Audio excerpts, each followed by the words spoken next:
नमस्कार। एपीएन के लोकप्रिय कानूनी प्रोग्राम लीगल हेल्पलाइन में आप सभी का बहुत स्वागत है और इसमें हमारे कानूनी विशेषज्ञ रोजमर्रा की जिंदगी की समस्याओं से जुड़े कानूनी मसलों पर आपकी शंकाओं का समाधान करते हैं। आप भी इस प्रोग्राम से जुड़ सकते हैं और फोन करके कानूनी राय ले सकते हैं। आज हम आपको ट्रैफिक नियमों के बारे में बताएंगे और इस विषय पर तफसील से जानकारी देने के लिए हमारे साथ सीनियर अधिवक्ता नवीन पांडे जी जुड़ गए हैं। नवीन जी, बहुत बहुत स्वागत है आपका। जी शुक्रिया नेहा। जी नवीन जी, आपको इस विषय पर बहुत विस्तार से जानकारी देंगे, लेकिन अगर आपका भी कोई सवाल है तो आप हमें कॉल कर सकते हैं और नंबर्स आपके टीवी स्क्रीन पर हम फ्लैश कर देते हैं। देखिए, नंबर है 01206127 पर कॉल करिए या फिर 01206127 पर भी आप हमें कॉल कर सकते हैं। ट्रैफिक नियमों से जुड़ी कोई जानकारी आज आपको दी जाएगी।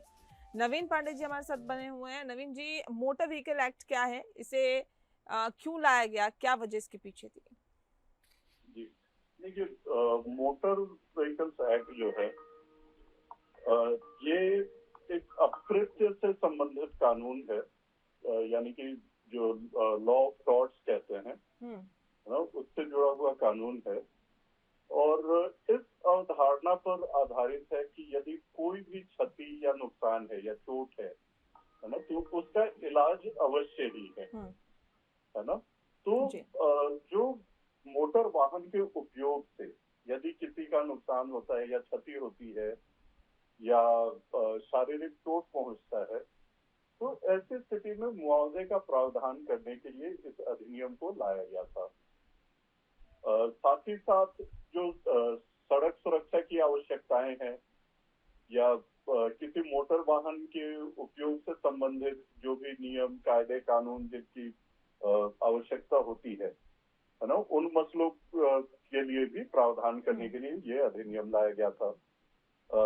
जैसे कि यदि बात करें चोट की या नुकसान की, तो जैसे हिट एंड रन के मामले होते हैं, है ना।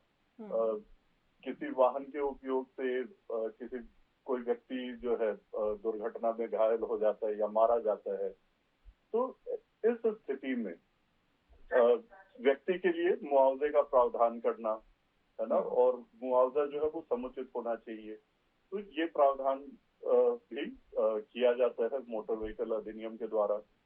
साथ ही साथ आप किसी भी मोटर व्हीकल को किस तरह से उसका उपयोग करते हैं, जैसे गाड़ी का रजिस्ट्रेशन होना आवश्यक है, उसका बीमा कराया जाना आवश्यक होता है।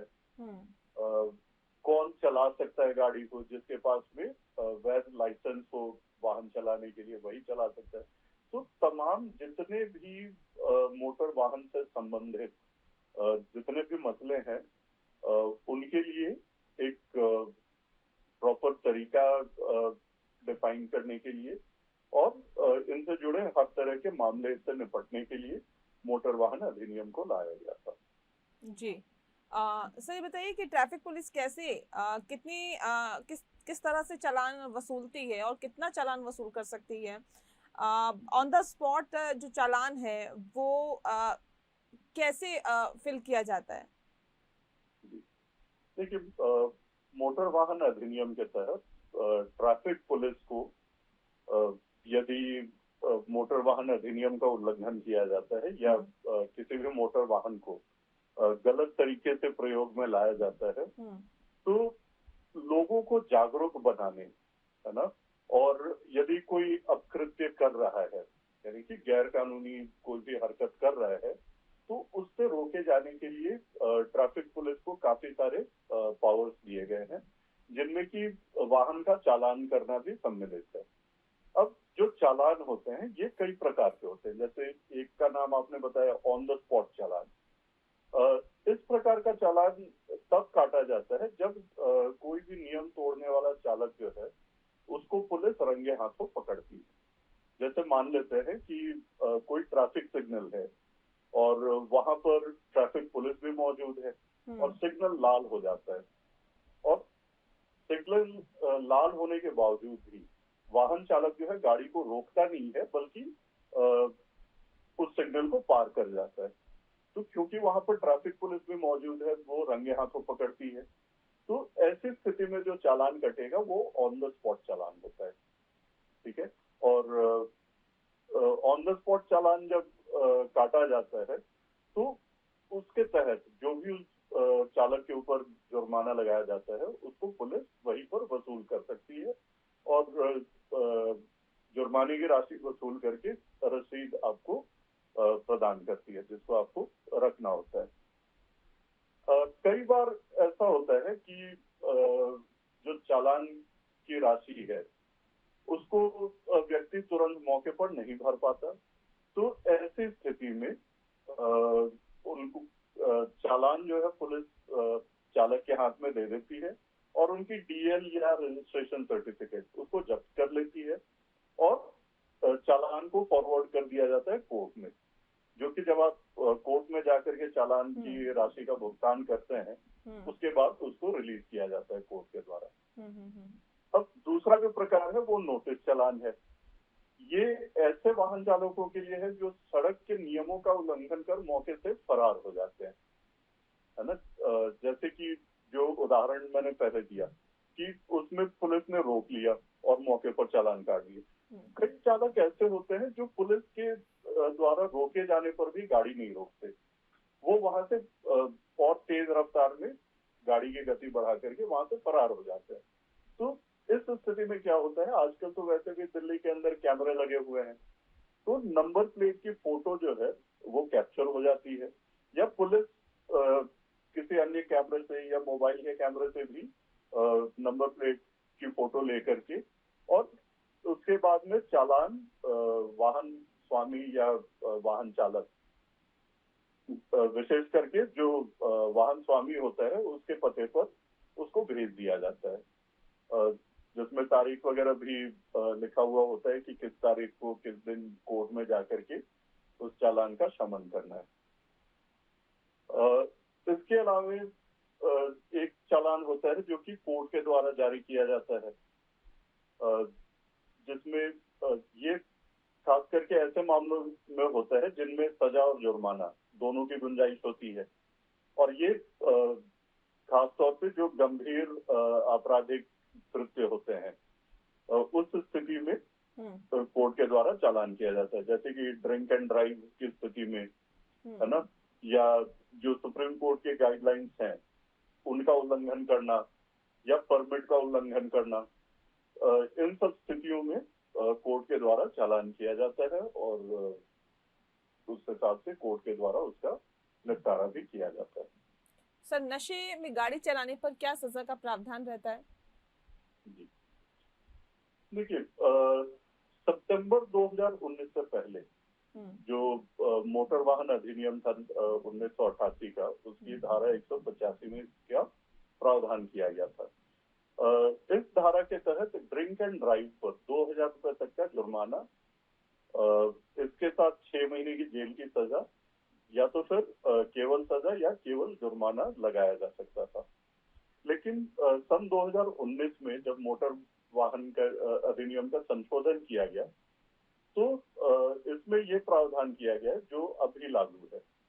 अभी क्या है, यदि कोई भी व्यक्ति किसी भी प्रकार के नशे का सेवन करके उसके बाद में वाहन चलाता है तो पहली बार पकड़े जाने पर उस व्यक्ति के ऊपर 10,000 रुपए तक का जुर्माना लगाया जा सकता है और अदालत यदि चाहे तो, और यदि अदालत को ऐसा लगता है कि इसमें जेल की सजा भी की जानी चाहिए तो 6 महीने तक के लिए जेल भी भेजा जा सकता है जी। वही यदि चालक जो है दूसरी बार ड्रिंक एंड ड्राइव या नशे के प्रभाव में यदि वाहन चलाता है तो उस व्यक्ति को 2 साल तक की सजा और 15,000 रुपए तक का जुर्माना का भुगतान करना पड़ सकता है।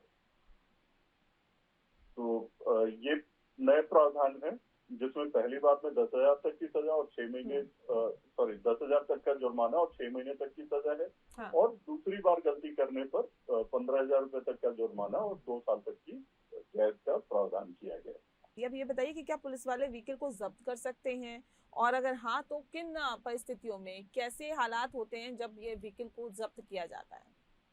जी देखिए, जैसा कि मोटर वाहन अधिनियम के तहत ट्रैफिक पुलिस को काफी सारे अधिकार दिए गए हैं। ये जितने भी अधिकार दिए गए हैं ये सड़क पर चलने वाले हर एक व्यक्ति, चाहे वो मोटर वाहन चालक हो या पैदल यात्री हो या साइकिल यात्री हो, हर तरह के मतलब सड़क का इस्तेमाल करने वाले हर व्यक्ति की सुरक्षा को ध्यान में रखते हुए शक्तियां दी गई है। इन्हीं शक्तियों के तहत गाड़ी को जब्त करने का भी पावर ट्रैफिक पुलिस को दिया गया है। हालांकि जो जब्त करने का पावर है उसके लिए कुछ विशेष परिस्थितियां हैं। जैसे कि कोई गाड़ी है, उसके ऊपर चालान जारी किए गए हों, है ना, और उन चालान का भुगतान न किया गया हो वाहन मालिक द्वारा या चालक के द्वारा, तो ये एक स्थिति ऐसी बनती है जहां पर गाड़ी को जब्त किया जा सकता है। इसी प्रकार से यदि गाड़ी के अंदर कोई मादक पदार्थ या शराब जो है वो जो परमिसिबल लिमिट है उससे कहीं ज्यादा मात्रा में यदि पाई जाती है ना, या कोई भी साइकोट्रोपिक सब्सटेंस या मादक पदार्थ है जैसे चरस, गांजा, कोई भी चीज यदि पाया जाता है तो भी गाड़ी जब्त की जा सकती है। यदि गाड़ी के अंदर कोई तस्करी का सामान पाया जाता है तो भी गाड़ी जब्त की जा सकती है।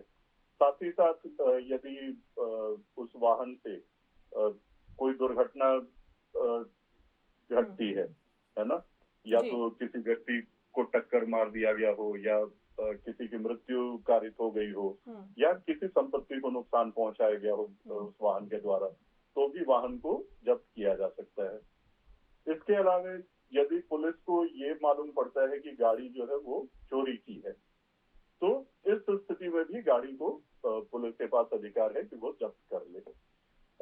जब भी पुलिस के द्वारा गाड़ी जब्त की जाती है तो उसके बाद जो भी वाहन का मालिक होता है उसको कोर्ट में जाकर के एक तो जो भी मुकदमा दायर होता है संबंधित अपराध के मामले में, उस मुकदमे का सामना करना पड़ता है और गाड़ी को वापस अपने कब्जे में लेने के लिए कोर्ट के अंदर आवेदन देना होता है।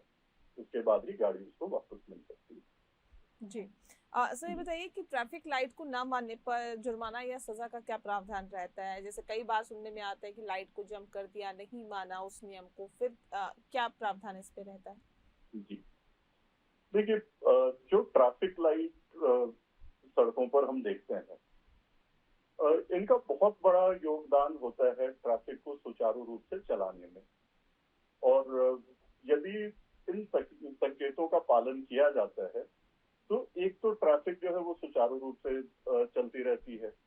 दूसरी ओर ट्रैफिक संकेतों को मानने या उनका पालन करने से हर एक सड़क का जो प्रयोग करता है, चाहे वो कोई वाहन स्वामी हो या वाहन चालक हो या पैदल यात्री हो, हर किसी की सुरक्षा भी इस पर निर्भर करती है कि ट्रैफिक संकेतों का पालन किया जा रहा है।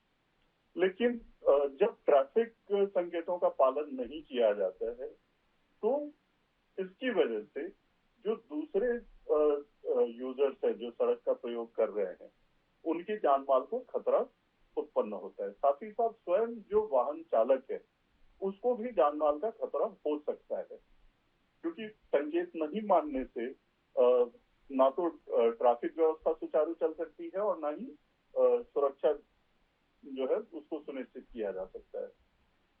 इस पर जो है हमारे माननीय सर्वोच्च न्यायालय ने भी संज्ञान लेते हुए बहुत ही सख्त रुख अपनाया है और दिशा निर्देश जारी किए हुए हैं।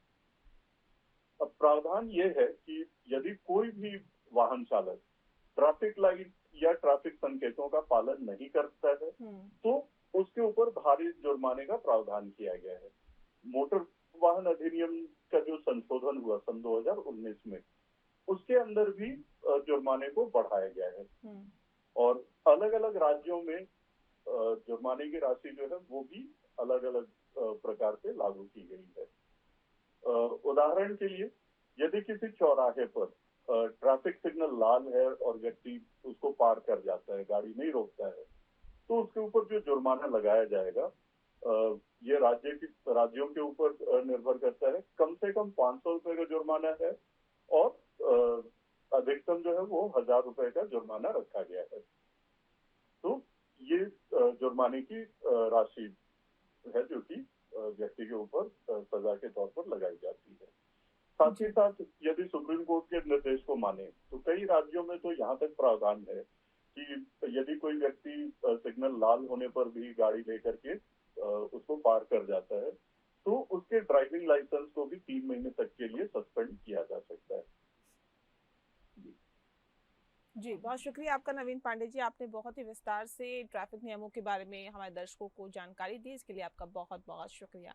इसी के साथ लीगल हेल्पलाइन में फिलहाल के लिए इतना ही। नमस्कार।